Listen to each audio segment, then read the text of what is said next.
The Monster Below by Matthew Forbes. Last week I had the most peculiar conversation with a complete stranger. I had decided to make an impromptu trip to the local library.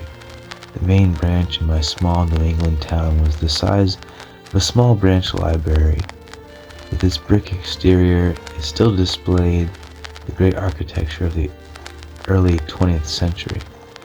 I had recently purchased a set of DVDs. Yes, I still enjoy the moderately older forms of media.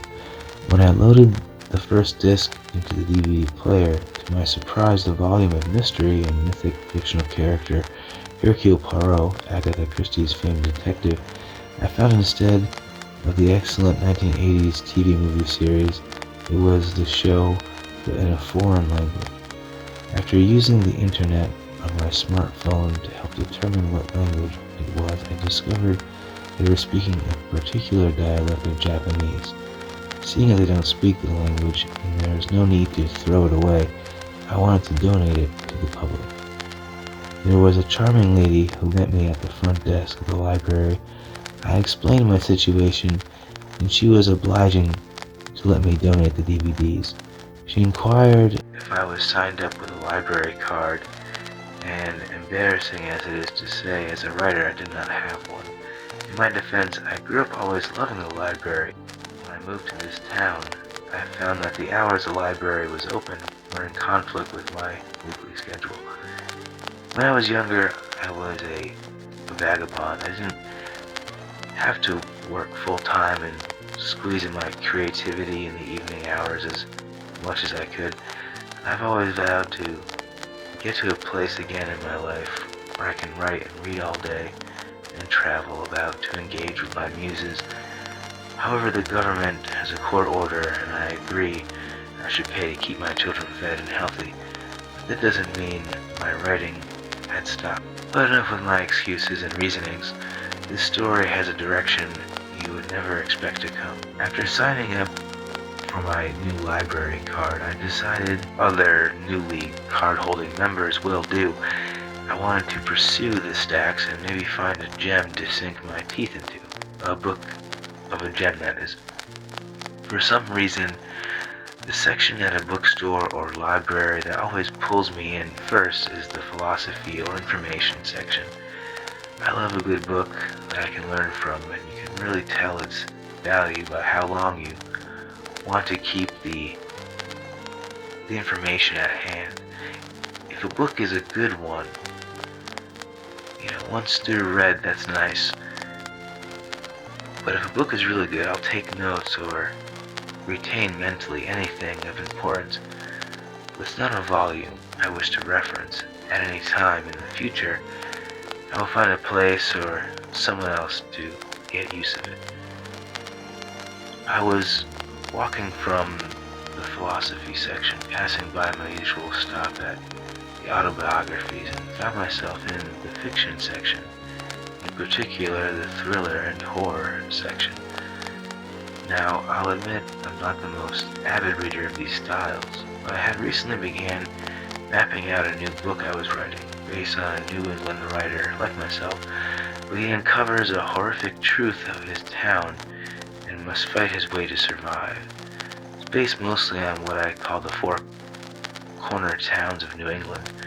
You have East Hampton, Southampton, West Hampton, and Northampton. I grew up mostly in that area, but I went traveling often trying to assimilate into being an adult. When I discovered H.P. Lovecraft, I found out for his oddities and obscure nature, I, too, was a strange yet insightful writer from a small town in New England. My goal with this new book is to present something to local shops and libraries and become a known author in my area. A better way than to honor the local landscape, even if it is thinly veiled in a horror story. Hey, it worked for Stephen King, right? I had an irresistible urge to devour the words of Lovecraft and how he amalgamated concepts and what nuances I could learn from. To be truthful, I never thought much about the author until I shared a short story with a colleague of mine at work.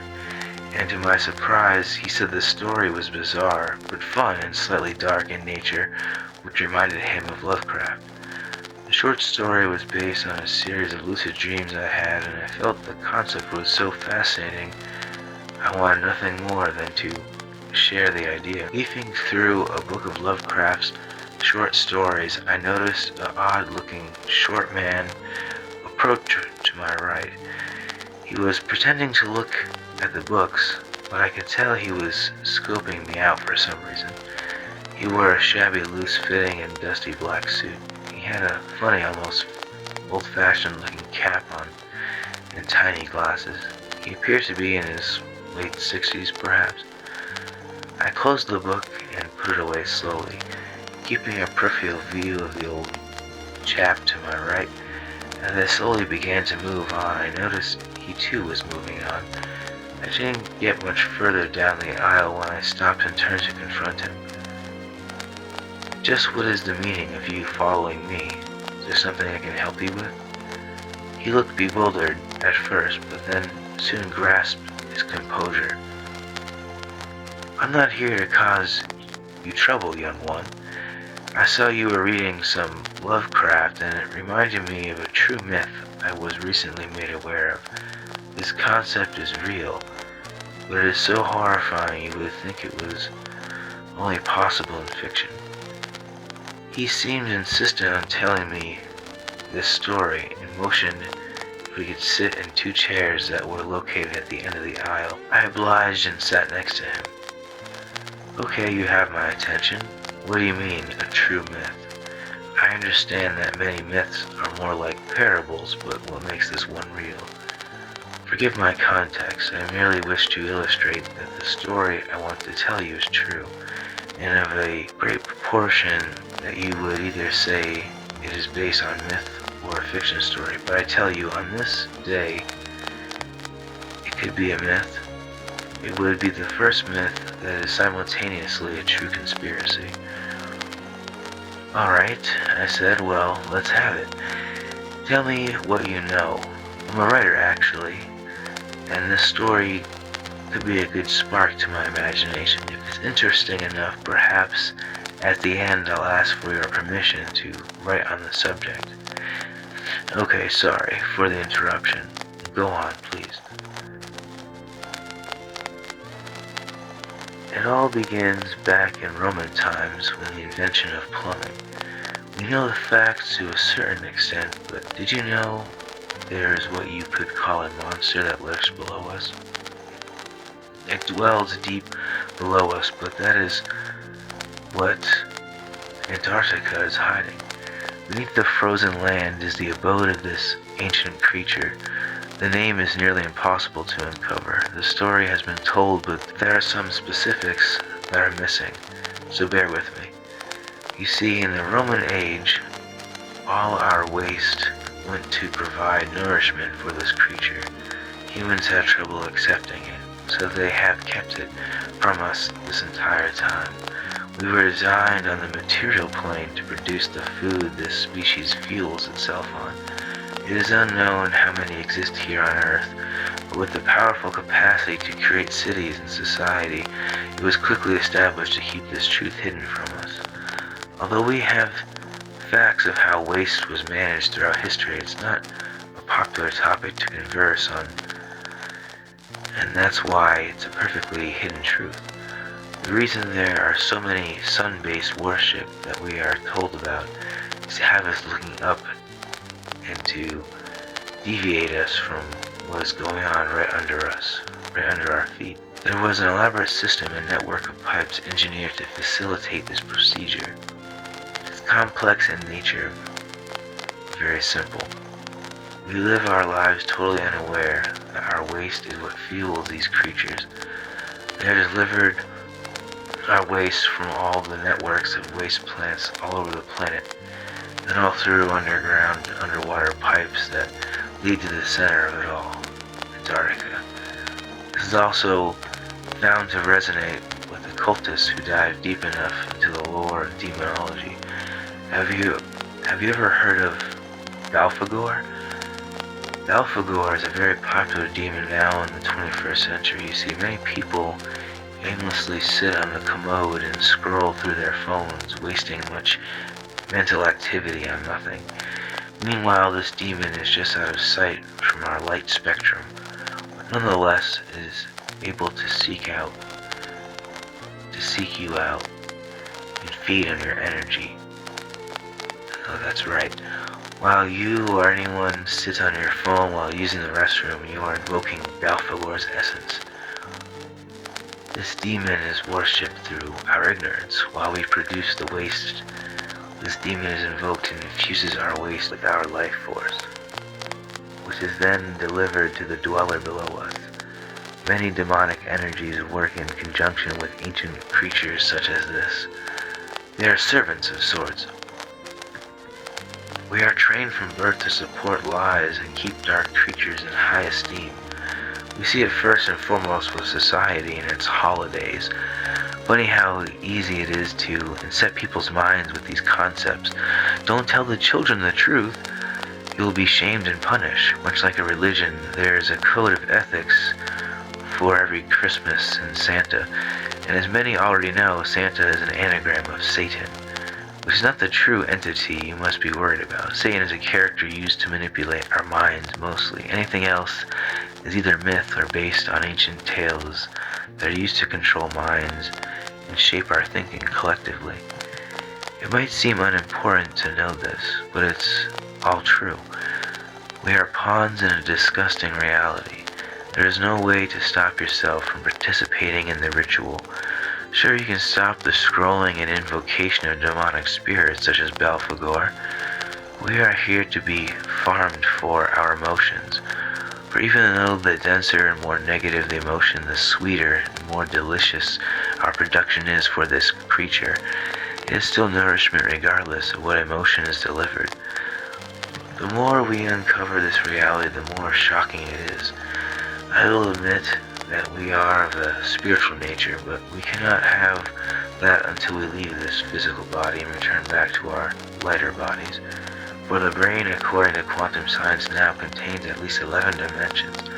That means we are existing in 11 different bodies at a minimum simultaneously here in the dense matter, trapped yet free to move with time.